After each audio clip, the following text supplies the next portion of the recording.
Bienvenue, chers amis, dans la suite de notre voyage à travers le livre « La tragédie des siècles » d'Ellen White. Dans la vidéo précédente, nous avons vu comment les prophéties d'Apocalypse 11 ont prédit les événements qui ont conduit à la Révolution française.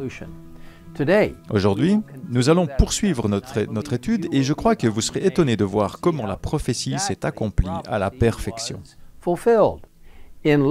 En examinant Apocalypse 11, nous reprenons au verset 7 et continuons avec les versets 8 et 10.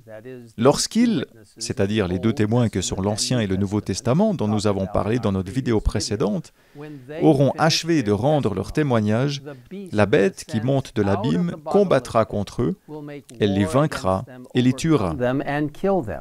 Leurs cadavres resteront exposés sur la place de la grande ville qui s'appelle symboliquement Sodome et Égypte.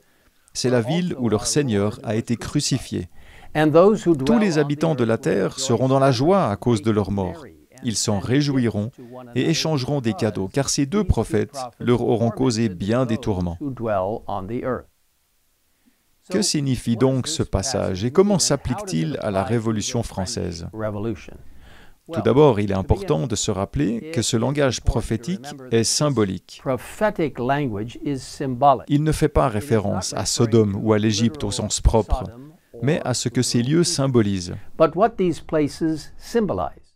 Remarquez que le passage dit « la grande ville qui s'appelle symboliquement Sodome et Égypte ». Dans le livre « La tragédie des siècles », il nous est dit que de toutes les nations dont l'Écriture nous rapporte l'histoire, c'est l'Égypte qui a le plus effrontément nié l'existence de Dieu et foulé aux pieds ses commandements.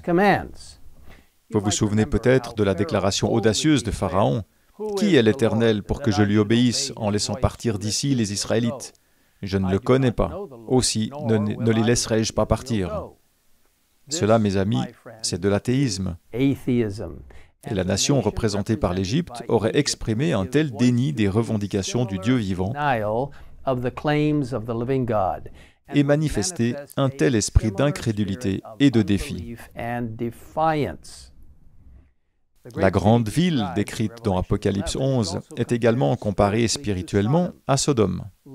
La Sodome littérale était connue pour avoir enfreint la loi de Dieu et surtout pour sa conduite immorale et ses pratiques sexuelles. Ellen White écrit « Il ressort donc des paroles du prophète que peu avant l'an 1798, un gouvernement sortant de l'abîme devait s'élever pour faire la guerre à la parole de Dieu.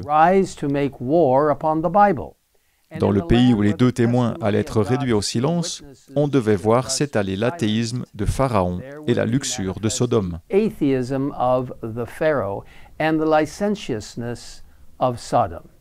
Elle continue en disant « Cette prophétie a reçu l'accomplissement le plus frappant dans l'histoire de la France. » C'est au cours de la Révolution française, en 1793, qu'un corps législatif officiel a renoncé à l'unanimité à la croyance et au culte de Dieu. Nous lisons que la France occupe une place à part dans les annales de l'humanité, étant le seul État qui, par une décision de son assemblée législative, ait déclaré l'inexistence de Dieu et dont la vaste majorité de sa population, tant dans la capitale qu'en province, ait accueilli cette nouvelle par des danses et des chants de joie. Dans Apocalypse 11, au verset 8, nous lisons « Leurs cadavres, en référence aux Écritures, resteront exposés sur la place de la grande ville qui s'appelle symboliquement Sodome et Égypte. C'est la ville où leur Seigneur a été crucifié. » Que signifie cette phrase « où leur Seigneur a été crucifié » ?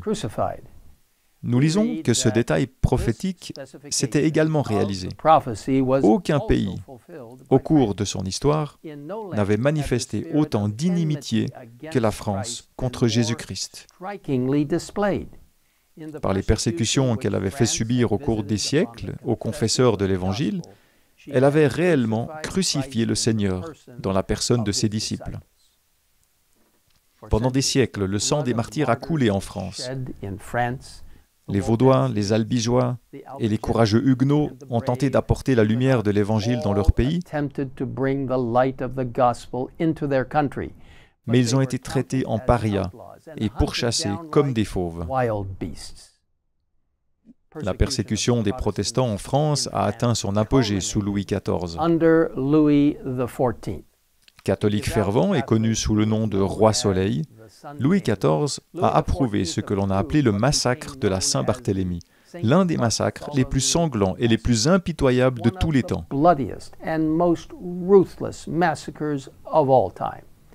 Ce terrible massacre a duré 7 jours à Paris, puis, sur ordre spécial du roi, s'est étendu aux provinces et a duré 2 mois. Au total, 70 000 fidèles de Dieu sont morts, jeunes et vieux, riches et pauvres, hommes, femmes et enfants.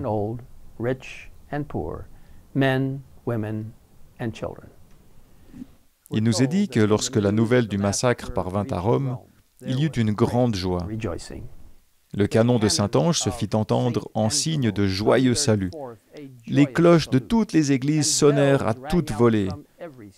Les feux de joie transformèrent la nuit en jour. Le décor était désormais planté pour la sanglante Révolution française. Dans Galates 6, au verset 7, la Bible nous dit « Ne vous faites pas d'illusions. Dieu ne se laisse pas traiter avec mépris. On récolte ce que l'on a semé. » Le même esprit maître qui a conduit le massacre de la nuit de la Saint-Barthélemy a également dirigé les scènes de la Révolution. Mais même dans la nuit la plus sombre, Dieu n'oublie pas son peuple. Sa parole n'a pas été réduite au silence pour toujours. Comme nous le verrons dans notre prochaine vidéo, sa lumière a surgi des cendres et a contribué à briller plus que jamais, apportant espoir et courage dans la vie de millions de personnes. Et maintenant, je vous invite à prier avec moi. Père Céleste, fais-nous continuer à comprendre comment, lorsque les gens évitent et annulent la parole de Dieu, des résultats terribles se produisent.